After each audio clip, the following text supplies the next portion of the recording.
Hi, I'm Pat. Okay, this is another one of those verify the identity problems. So they've given us this identity that we're going to verify, so I may not know whether it's true or not. I mean, I do, it's an identity. But this is my approach, is that I have to make sure I convince myself that that left-hand side does equal the right-hand side, okay? And I know you've done enough of these that I'm sure you're thinking, what it comes down to is being able to manipulate these expressions, both trigonometrically and algebraically.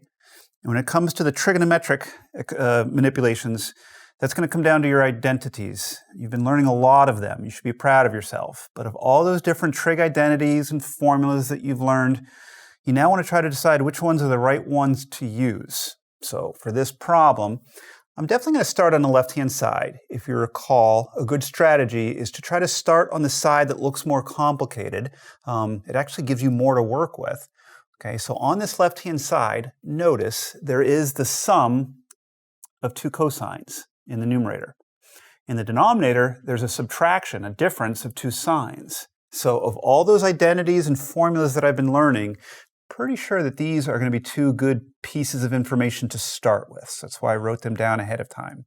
Okay, got some other things too that I think we're going to use, but it might not be real clear yet. So when we get to it, you might see that I'll use one or both of these identities. But right now, you should definitely agree that these are true.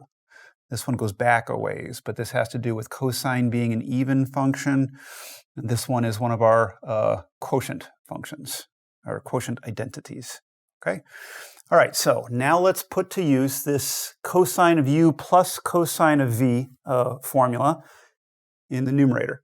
And as you've done with enough of these, it's really just a matter of knowing that, okay, this t is my u, and this 3t is my v. Now I'm going to put those into the right places on the right-hand side of that formula. So if I give myself enough room here, this numerator gets replaced with 2 times the cosine of t plus 3t divided by 2.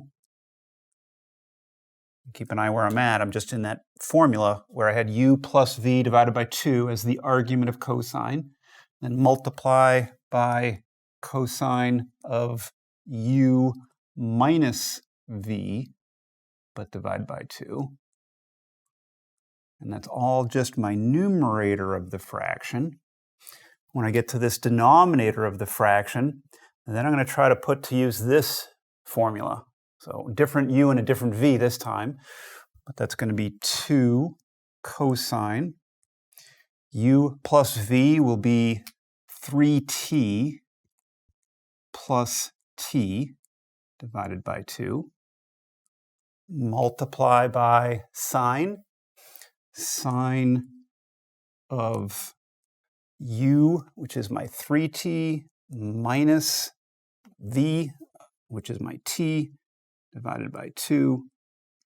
And I'm still questioning whether that will end up equaling cotangent of t.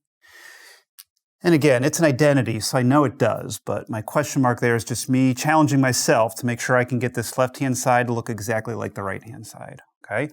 All right, let's clean up a little bit here with the parentheses. Each of these arguments you can do a little bit better with. Cosine of t plus 3t is 4t, but divided by 2 is 2t. That's all I meant by do better with. Cosine of t take away 3t is negative 2t, but then divide by 2. Let me say that again. T take away 3t is negative 2t, but divided by 2 is a negative t. Still in the numerator, still divided by. In my denominator now, 2 cosine, 3t plus t is 4t, divided by 2 is 2t. Sine, 3t take away t is 2t, but divided by 2 is just t.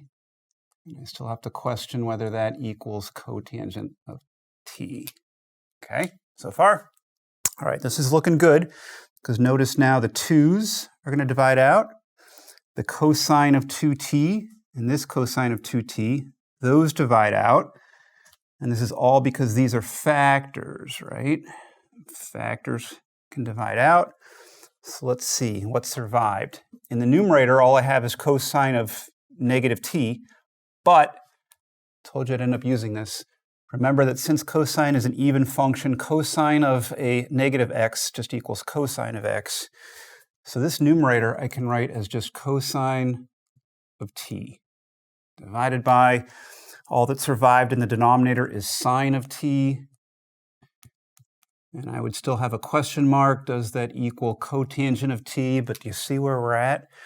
With this identity, cotangent of x equals cosine of x over sine of x. So the left-hand side becomes cotangent of t.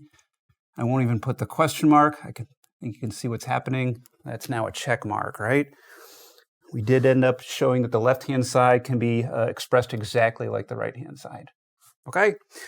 All right, try some on your own, but it really comes down to being able to use these trigonometric identities and formulas that you've been learning. And of course, always your algebra. Make sure your algebra is on point.